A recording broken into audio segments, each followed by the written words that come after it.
जय श्री कृष्ण। आप सभी को मकर संक्रांति और शटतिला एकादशी 2026 की ढेरों शुभकामनाएं।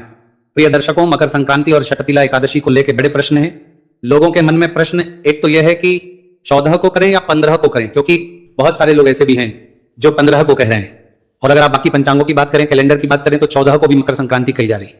तो मकर संक्रांति मनाई कब जानी चाहिए, इसके नियम क्या कहते हैं, शास्त्रीय नियम क्या कहते हैं, यह जानना आवश्यक है।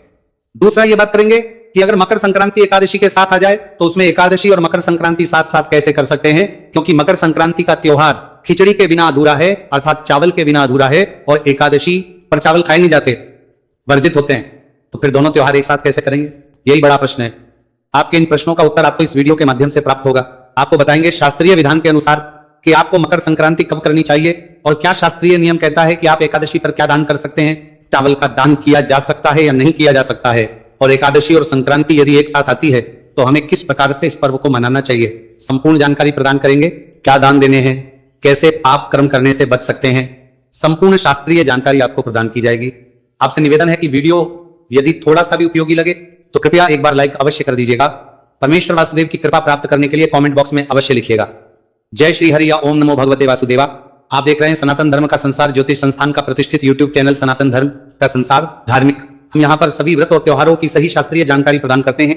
ज्योतिष शास्त्र और पंचांग के आधार पर आपको बताते हैं कौन सी तिथि का भय व्रत आदि कब करना है, क्या विधि, क्या नियम और क्या गलती नहीं करनी है। यदि आप सभी व्रत और त्योहारों की सही शास्त्रीय जानकारी पाते रहना चाहते हैं तो चैनल को सब्सक्राइब कीजिए और बेल आइकन को प्रेस कीजिए। जब आप सब्सक्राइब का बटन दबाएंगे तो वहां पर घंटी का निशान दिखाई देगा, उसको अवश्य दबाइएगा, तभी आपको हमारे सारे वीडियो आप प्राप्त होंगे, अन्यथा जानकारी छूट जाएगी। आइए प्रिय दर्शकों, जानकारी आरंभ करते हैं। बात करते हैं मकर संक्रांति के पर्व की। प्रिय दर्शकों, मकर संक्रांति का जो पर्व है यह भारतीय संस्कृति में सबसे महत्वपूर्ण पर्व होता है। ये अनंत पुण्यदायी होता है। क्यों होता है अनंत पुण्यदायी, पहले इसको समझिए। मकर संक्रांति होती क्या है, फिर इसको समझेंगे। प्रिय दर्शकों, संक्रांति वह दिन और वह समय होता है जिस समय सूर्यदेव एक राशि से राशि में प्रवेश करते हैं। संक्रांति का शाब्दिक अर्थ है प्रवेश करना। प्रवेश करने को ही संक्रांति कहते हैं। जिस राशि में सूर्य प्रवेश करते हैं उस राशि के नाम के साथ संक्रांति लगता है। अर्थात मकर संक्रांति का अभिप्राय है मकर राशि में सूर्य के प्रवेश से। मकर राशि क्योंकि उनके पुत्र शनि की राशि है, इस समय सूर्य देव उत्तरायण भी होते हैं, इसीलिए इसे अत्यंत शुभ कहा जाता है। इसी दिन से कहा जाता है कि देवताओं की सुबह होती है। जब होता है तो शास्त्रों के अनुसार 6 महीने, जब पृथ्वी के 6 महीने होते हैं तो देवताओं की एक रात्रि होती है। जब दक्षिणायन शुरू होता है, सूर्यदेव दक्षिण की ओर जाते हैं, उस समय देवताओं की रात्रि आरंभ होती है। और जैसे ही उत्तरायण होता है तो देवताओं की सुबह होती है। तो देवता जागृत हुए हैं आज, और जिस दिन देवता जागृत होंगे उस दिन जो दान पुण्य करेंगे उसका अहो बहुत उत्तम फल होगा। इसी मकर संक्रांति पर दान पुण्य का सर्वाधिक फल है और सर्वाधिक महत्व है। मकर संक्रांति पर स्नान बड़ा महत्वपूर्ण होता है। मकर संक्रांति पर यदि आप गंगा स्नान कर पाए बड़ा कल्याणकारी है। गंगा नहीं के नहीं, अन्य पवित्र नदियों में स्नान कर पाए बड़ा कल्याणकारी है। और इसके अतिरिक्त आप सागर में स्नान कर पाए या संगम में स्नान कर पाए बड़ा महत्वपूर्ण और बड़ा पुण्यदायी होता है।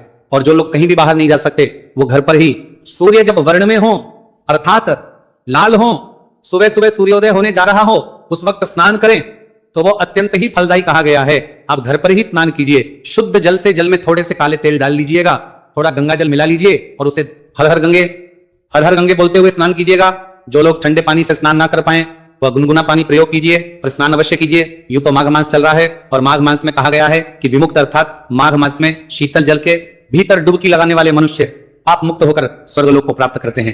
परंतु जो लोग शीतल जल में स्नान न कर पाए वो अपने सामर्थ्य अनुसार जो भी गुनगुना गर्म पानी चाहिए उसमें स्नान कीजिए। पर समय का बड़ा महत्व है। जब शुभ योग बन रहा है तब आप स्नान करेंगे, वो कल्याणकारी ही होगा। तो स्नान का बड़ा महत्व, स्नान कीजिएगा। स्नान करने के बाद सूर्य उपासना कीजिएगा। सूर्य देव को अर्घ्य दीजिएगा। अर्घ्य की विधि मैंने आपको बताई है। मैं कहता हूं 95% लोग जो है ना वो गलत अर्घ्य देते हैं। लोगों को पता ही नहीं कि सूर्य देव को अर्घ्य कैसे दिया जाता है। लोग खड़े होते हैं और बस एक ही बार में सारा जल उड़ेल दिया। ना ना ना ना, ये गलत तरीका है। सूर्य देव को जल इस प्रकार से नहीं दिया जाता है। सूर्य देव को जल रुक रुक के 3 बार में दिया जाता है। एक बार जल देंगे, फिर परिक्रमा करेंगे, फिर जल देंगे, फिर परिक्रमा करेंगे, फिर जल देंगे। इस प्रकार से सूर्य देव को 3 परिक्रमा में 3 बार जल दिया है। एक बार ही खड़े होकर लोटे से जल देना उचित नहीं है, यह सर्वथा अनुचित है। इसीलिए वो वीडियो देख लीजिएगा, उसमें पूरी विधि बताई है मैंने, जो शास्त्रों में लिखी है विधि कि कैसे सूर्य देव को जल दिया जाना चाहिए। प्रतिदिन आप जल देते हैं, काम का वीडियो है तो अवश्य देखिएगा। तो सूर्य उपासना बड़ी महत्वपूर्ण है। इस दिन सूर्य को जल अवश्य दीजिएगा। सूर्य को जल देने के अलावा इस दिन आप खिचड़ी का दान अवश्य कीजिएगा। खिचड़ी का दान महत्वपूर्ण है। खिचड़ी का दान और तिल का दान। जो नहाने के पानी में मैंने तिल बोले हैं उसमें अगर आप काले तिल डाल पाए तो बड़ा उत्तम रहेगा। अब काले तिल की बात चली है तो बताऊं, जो लोग शहरों में रहते हैं, विशेष रूप से जो मेट्रो सिटीज में रहते हैं, बड़े शहरों में, दिल्ली जैसे शहरों में, तो देखो यहाँ पे काला तिल जब आप लेने जाए तो सावधानी से लाना। पूजा पाठ की दुकान से लाओगे तो नकली आएगा, या उनको बोलना कि भाई खाने वाला तिल चाहिए तो वो शुद्ध देंगे। अगर कहोगे ना पूजा पाठ के लिए चाहिए काला तिल दे दो तो रंगा हुआ दे, वो बड़ा हानिकारक होता है। ना जाने कौन से रंग के वो बना देते हैं।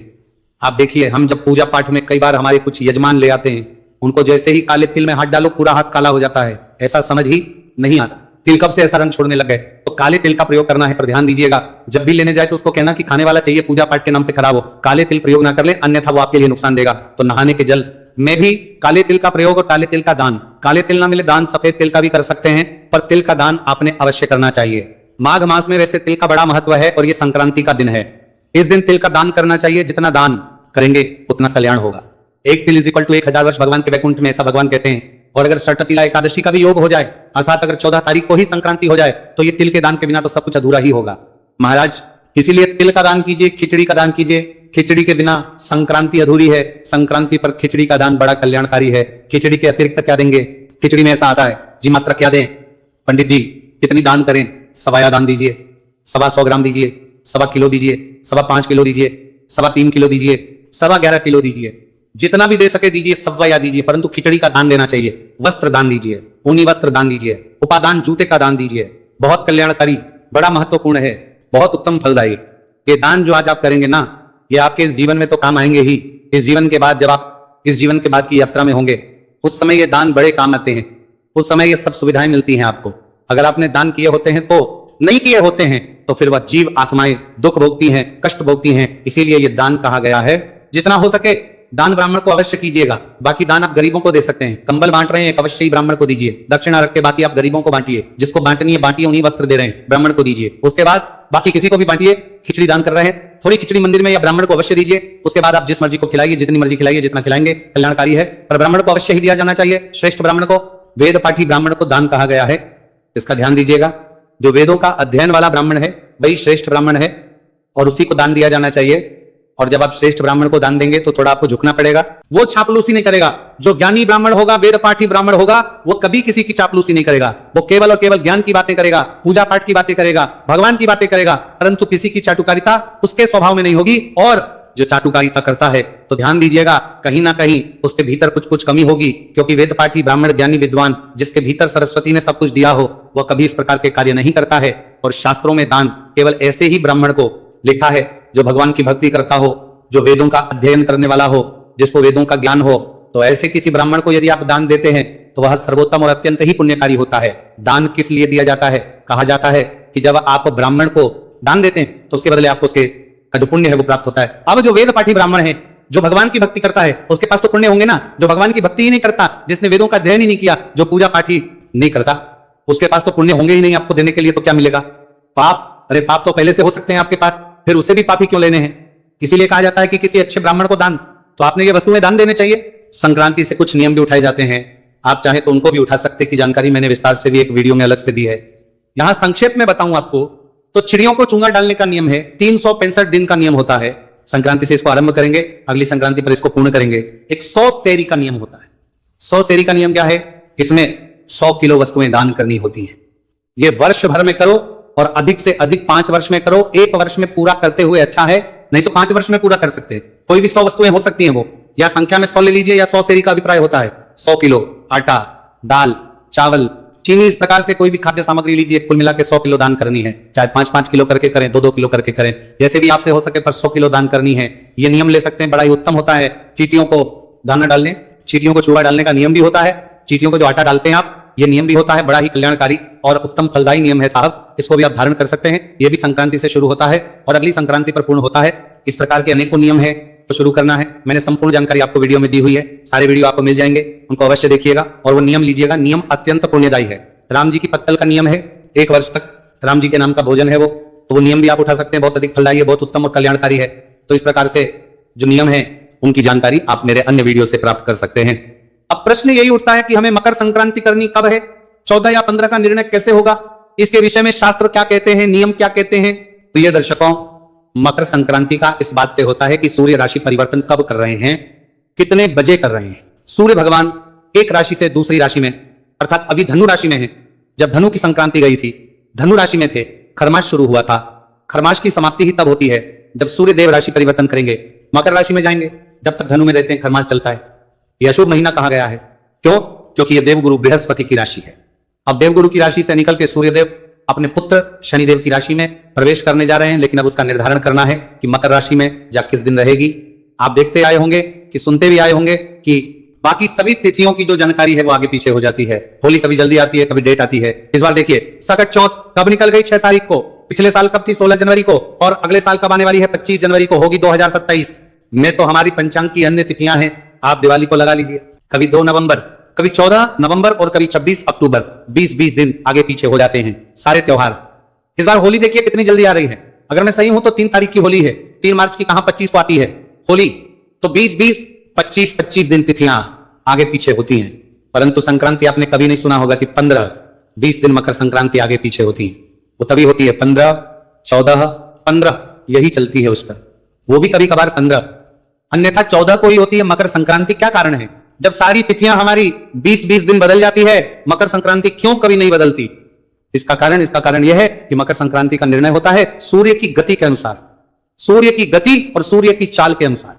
और जो हमारी बाकी जितनी भी तिथियां हैं उनकी निर्णय होता है, उनकी गणना होती है चंद्रमा के अनुसार। चंद्रमा की चंद्र संचार से बाकी सभी तिथियों का निर्धारण होता है, परंतु संक्रांति का जो निर्धारण है वो सूर्य गति के अनुसार होता है। बाकी तिथियां चंद्रमा के अनुसार और संक्रांति, क्योंकि संक्रांति तो निर्भर ही सूर्य देव पर करती है ना। सूर्य देव कब राशि परिवर्तन करेंगे तब संक्रांति होगी। अब सूर्य की जो गति है वो पहले से निर्धारित है, फिक्स है, उसको बदला नहीं जा सकता।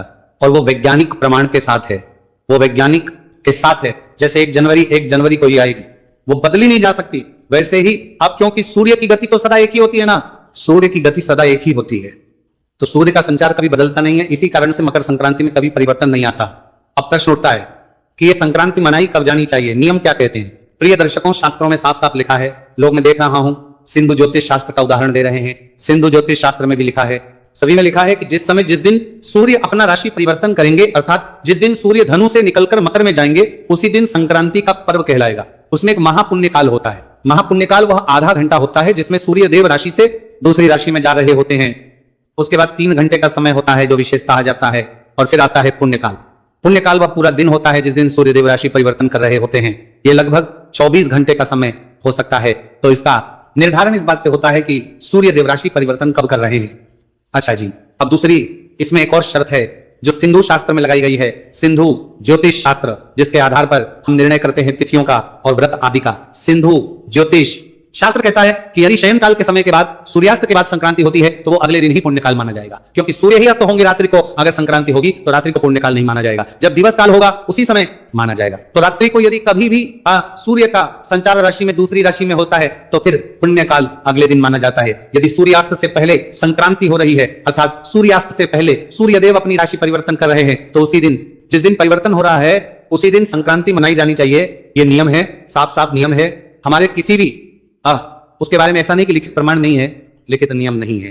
तो इसके अनुसार प्रिय दर्शकों, इस वर्ष 2026 में सूर्यदेव धनु राशि से निकलकर और मकर राशि में प्रवेश कब कर रहे हैं? 14 तारीख को दोपहर को 3:07 पर, दोपहर को 3:07 पर सूर्यदेव मकर राशि में गोचर करेंगे, प्रवेश करेंगे। और इस दिन सूर्यास्त होगा शाम को 5:41 पर, लगभग 2.25 घंटे बाद। तो जो शास्त्रीय नियम है उनके अनुसार जो संक्रांति है वो 14 तारीख को ही मनाई जानी चाहिए। और इसीलिए 14 तारीख को ही, हमने पहले भी कहा था कि 14 तारीख को संक्रांति मनाएं, और अब भी यही कहेंगे कि 14 तारीख को ही, 14 जनवरी को ही संक्रांति मनाई जानी चाहिए, क्योंकि सूर्य का राशि में प्रवेश 14 तारीख को हो रहा है। अब वहां पर बहुत सारे ऐसे लोग हैं जो ये कह रहे हैं कि नहीं 15 को मनाइए संक्रांति। उनका कारण क्या है? उनका कारण यह है कि जो कुछ पंचांग है बनारस से चलने वाले, उन्होंने सूर्य के संचार को रात्रि को बता दिया है। 9 बजे के बाद सूर्य राशि परिवर्तन कर रहे हैं, इसलिए अब अगर रात्रि को 9 बजे सूर्य जो राशि परिवर्तन करते तो फिर हम भी कहते हैं कि भाई अगले दिन मनाइए। परंतु यह है कि सूर्य भगवान राशि परिवर्तन दोपहर को 3:07 पर कर रहे हैं। ये जितने भी पंचांग है, चाहे वो निर्णय सागर है, देव दयालु है, राजधानी पंचांगम है, जितने भी पंचांग को अच्छे माने जाते हैं, चाहे वो मध्य प्रदेश से निकलने वाले पंचांग हो, उज्जैन के पंचांग हो, चाहे दिल्ली राजधानी से निकलने वाले पंचांग हो, सभी में यही लगा है कि सूर्य का राशि परिवर्तन होगा दोपहर को 3:07 पर। और सूर्य की तो सीधी वैज्ञानिक दृष्टिकोण से भी जानी जाती है ना वैज्ञानिक जो दृष्टिकोण है वो भी यही कहता है कि निर्धारित समय है, ये कोई राशि गणना नहीं है जिसको कि आप बदल सकें। बाकी त्योहारों की चंद्रीय गणना नहीं है जिसको कि आप बदल सके। पता नहीं क्यों कुछ पंचांगों ने इसको रात्रि को लगाया है। इसकी गणना तो सीधी सीधी वैज्ञानिक दृष्टिकोण से भी की जा सकती है, और वैज्ञानिक दृष्टिकोण सूर्य की गणना को लेके, सूर्य की गति को लेके गलत नहीं हो सकता। इसीलिए मैं यही कहूंगा कि जो मकर संक्रांति का त्योहार है ये आप 14 तारीख को मनाइए। स्नान के लिए सुबह समय रहेगा वो 9:03 से और 10:48 का जो समय है वो बड़ा उत्तम है। अगर आप किसी भी नदी, पवित्र नदी में स्नान के लिए जा रहे हैं तो और घर पर स्नान कर रहे हैं तो आप सुबह सूर्योदय के समय से लेकर और कभी भी स्नान कर सकते हैं, कल्याणकारी है। सूर्य उदय के समय का जो स्नान है वो सर्वोत्तम कहा गया है। पुण्यकाल और महापुण्यकाल की यदि हम बात करें, अगर हम पुण्यकाल की बात करें तो 3:04 से और 5:58 तक जो है वो पुण्यकाल का समय रहेगा। पुण्यकाल का समय अगर हम देखें तो महाकाल का समय रहेगा 3:04 से और 3:28 तक। ये वो समय है जब सूर्यदेव राशि से दूसरे राशि में प्रवेश कर रहे होंगे। तो इसके अनुसार 14 तारीख को हो गई संक्रांति। अब बात आती है जी कि 14 तारीख को संक्रांति है और एकादशी भी, शर्तिला एकादशी भी 14 को ही है, तो क्या करें? खिचड़ी का दान करें कि ना करें? इस प्रकार से त्योहारों को मनाएं। प्रिय दर्शकों, एकादशी पर कभी भी खिचड़ी दान करने की मनाही नहीं है, चावल दान करने की मनाही नहीं है, केवल चावल खाने की मनाही है, क्योंकि इस दिन चावल में पाप का वास होता है। तो ऐसा कहना है कि आपको इस दिन चावल दान नहीं करने चाहिए। चावल दिए जा सकते हैं, खाए नहीं जा, इसीलिए आप खिचड़ी दान कर सकते हैं, उसमें कोई दोष नहीं होगा। और जितना हो सके तिल का दान भी कीजिएगा, बड़ा कल्याणकारी रहेगा। यह थी जानकारी संक्रांति के विषय में। आप इसके विषय में क्या सोचते हैं? हमारे चैनल के विषय में क्या राय है आपकी, वो अवश्य बताइएगा। भगवान सूर्यदेव की कृपा प्राप्त करने के लिए कमेंट बॉक्स में अवश्य लिखिएगा जय सूर्यदेव। भगवान सूर्यदेव सब पर कृपा करें। मकर संक्रांति और एकादशी आपके लिए उत्तम फलदायी हो। हरे कृष्णा।